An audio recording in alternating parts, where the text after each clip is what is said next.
एक किसान भाई की पूरी फसल खतरे में पड़ सकती थी क्योंकि ट्यूबवेल का ट्रांसफार्मर अचानक जल गया था। लेकिन आज सुबह सुबह हमें मिला एक बड़ा जिम्मेदारी भरा काम। जला हुआ ट्रांसफार्मर उतारना, न्यू ट्रांसफार्मर लाना और फिर खेत में पानी की सप्लाई दोबारा चालू करवाना। आखिर ये मिशन कितना मुश्किल रहा होगा, तो वीडियो में बने रहे अंत तक। मैं आपको पूरा वीडियो दिखाता हूँ।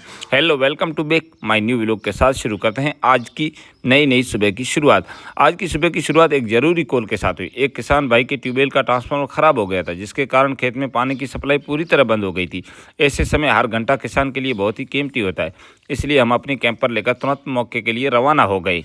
जब हम खेत पर पहुंचे तो सबसे पहले ट्रांसफार्मर की स्थिति का निरीक्षण किया गया। जांच के दौरान पता चला कि ट्रांसफार्मर पूरी तरह जल चुका है और इसे बदलना ही एकमात्र समाधान है। इसके बाद सुरक्षा नियमों का पालन करते हुए ट्रांसफार्मर को पोल और चैनल से संबंधित पूर्ण तरीके से नीचे उतारने का कार्य शुरू किया गया।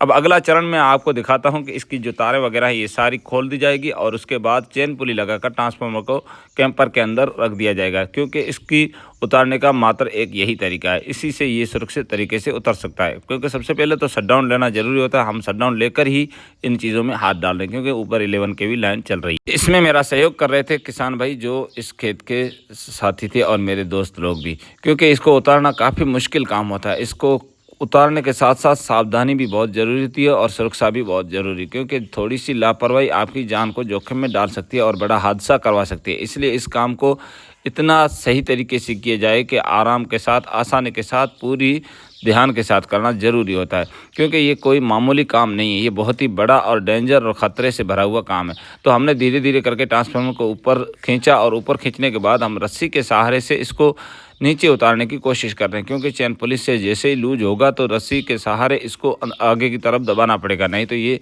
कहीं और भटक जाएगा और लग सकता है। इसलिए आराम से और आसानी के साथ हमने कैंपर के अंदर उतारकर इस ट्रांसफार्मर को रख दिया है। अब हमें क्या करना है, हमें इसको लेकर जाना है आईएन ऑफिस, जहाँ से हमें बदलवा कर वापस दूसरा ट्रांसफार्मर लाना है। तो उसका आगे की प्रगति करते हैं अब शुरू। अब अगला काम हमारा ये था कि ट्रांसफार्मर को आईएन ऑफिस में जमा करवाना और उसकी जगह नया ट्रांसफार्मर प्राप्त करना। रास्ते में हमने पूरे ट्रांसफार्मर को सुरक्षित तरीके से कैंपर में लोड किया और ऑफिस पहुंचकर आवश्यक पूरी जो प्रक्रिया है वो पूरी की। कुछ समय बाद हमें नया ट्रांसफार्मर भी मिल जाएगा। तो हम निकल चुके हैं अपने गाँव से अपने आईएन ऑफिस की तरफ। तो ये रोड होते ही हम पहुँच चुके हैं हमारे दुकान की तरफ, जहाँ हमें और भी कुछ सामान लेना था और कुछ सामान भरना था। तो वो भर लेते हैं और उसके बाद फिर आगे के लिए रवाना हो जाते हैं। मेरे साथ है मेरे दोस्त शकुर रोयल, जो मेरा सहयोग कर रहे थे, और उसके साथ आसिफ भी। तो हम लोग अपनी गाड़ी लेकर निकल चुके हैं चौटन की तरफ। मैं आपको दिखाता हूँ चौटन के भी रास्ते का नज़ारा।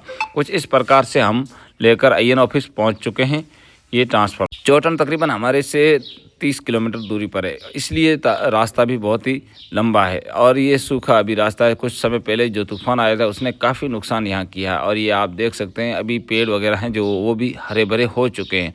लेकिन इस तूफ़ान ने बिजली विभाग का बहुत ही ज़्यादा नुकसान किया है, क्योंकि इसके साथ पोल और कई ट्रांसफार्मर गिर गए थे और उसकी वजह से बिजली विभाग को बहुत ही बड़ा नुकसान उठाना पड़ा था।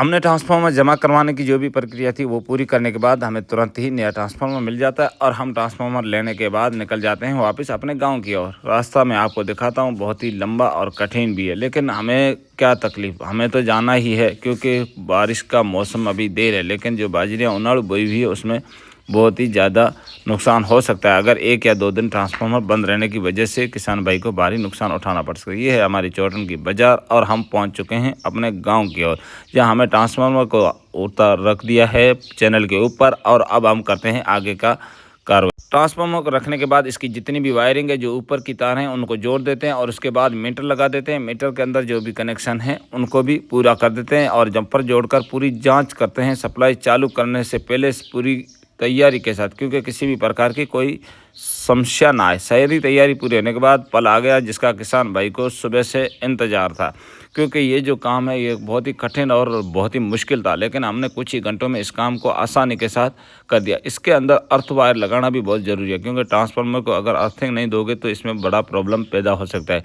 इसलिए हमारा ट्रांसफार्मर का जो वायर था वो अर्थ वाला रह गया था। हम अब लगाने की कोशिश कर रहे हैं। जैसे ही ट्रांसफार्मर का वायर लगाते हैं और नीचे उतरता है बंदा, उसके बाद हम वापस इस सप्लाई को चालू करवाएंगे और आपको चेक करके दिखाएंगे कि किस प्रकार से ये काम हमने सफलतापूर्वक पूरा कर दिया। और किसान भाई का भी रवैया दिखाएंगे, वो कितना हमारे इस काम से खुश हुआ है, क्योंकि ये काम बहुत ही मुश्किल ही नहीं नामुमकिन होते हैं, लेकिन करने वाले अगर करने पे आ जाए तो कोई मुश्किल नहीं होता, आसान भी हो जाता, लेकिन करने वाला होना चाहिए। अब हमने सारा काम करने के बाद अब हम करते हैं अगला, जो फ्यूज़ वगैरह है वो बांध कर इस सप्लाई को चालू करवाते हैं, क्योंकि हमारा शटडाउन क्लियर होने में अभी कुछ ही मिनट बाकी है और हम फ्यूज़ लगा देते हैं। यहाँ के जो फ्यूज़ थे वो पता नहीं किधर गए। अब मैं एक जुगाड़ के साथ इस फ्यूज़ को बांधता हूँ।